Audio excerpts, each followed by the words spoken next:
Ayan, magandang gabi sa inyo lahat mga kapatid ni Guro sa buong Pilipinas at Happy New Year na rin. Ilang oras na lamang ay magpapalit ng taon at 2026 na. So, munting balik tanaw po uli doon sa 2025 na experience po natin.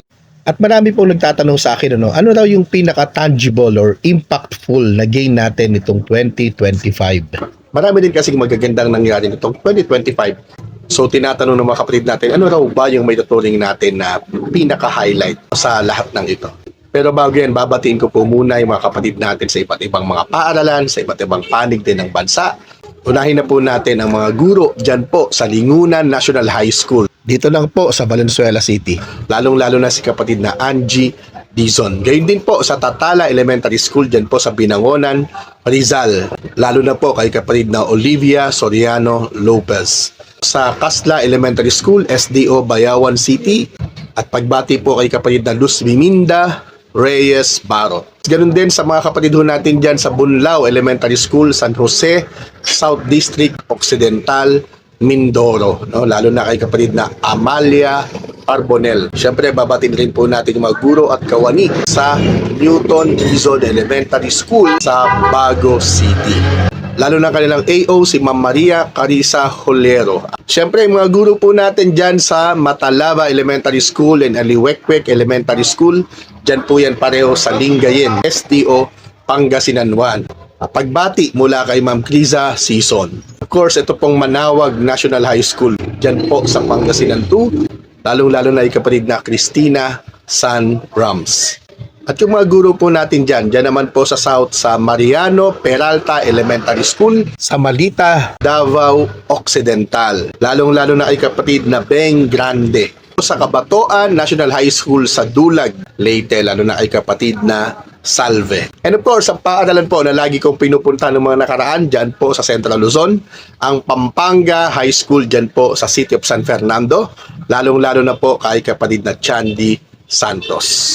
Ayan po, no, medyo iba-iba yung mga binati nating paaralan po ngayon, no? Meron diyan po sa Region 1, merong Region 3, Region 4A, Region 4B, NCR, NIR, Region 8 at Region 11. Maraming salamat po sa inyong patuloy na pagsubaybay, pagsuporta at pakikisa po sa aming advokasya sa Teachers Dignity Coalition. Sama-sama po tayo ngayon muli sa 2026. Ngayon, balikan natin, ano ba yung may tutuling natin na breakthrough, no, for 2025, yung sa mga gains natin sa 2025. No? Well, para sa akin, and this is my personal assessment, no, tingin ko yung health and wellness break na ibinigay sa atin ng DepEd. Kung matatandaan po natin, dati pa man, panahon pa ni Brother Armin ay isinusulong na po natin ito, no?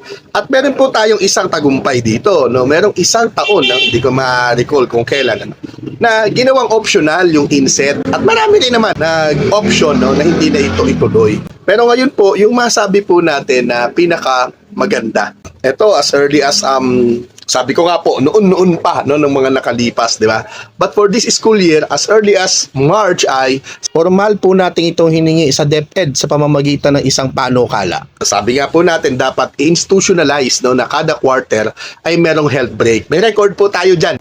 Kasi may mga nagsasabi, no, October 15 lamang naman daw tayo sumulat. Hindi po. As early as March po, meron. Yung October 14 po, yun na yung dialogue natin sa DepEd, no, kung saan ni-reiterate po natin ito. And after that dialogue, no, alam niyo po, nakita ko at naramdaman ko na po, no, na ibibigay sa atin itong health and wellness break na hinihingi po natin.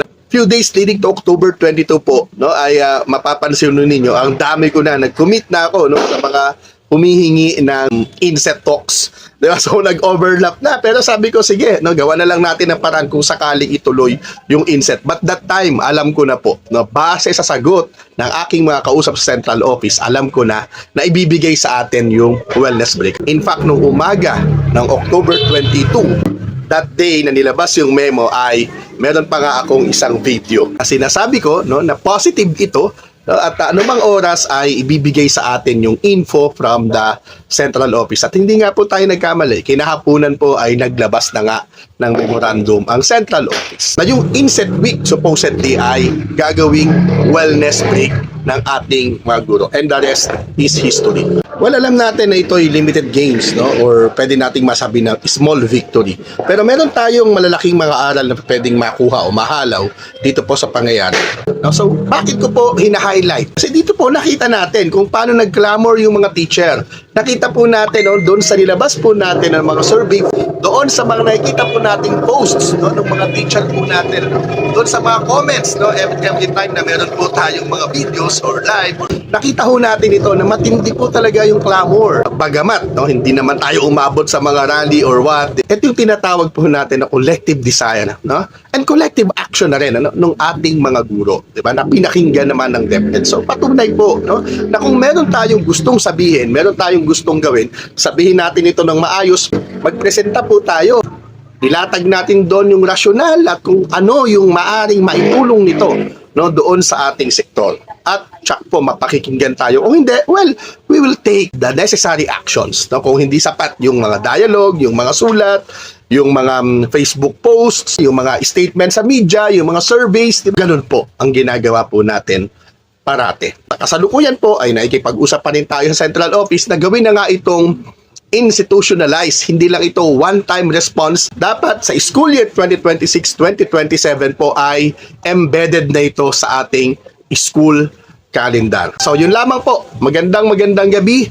Maraming salamat po sa pagsuporta sa entire year ng 2025 at sana makasama pa rin namin kayo sa 2026 sa ating mga advokasya at laban.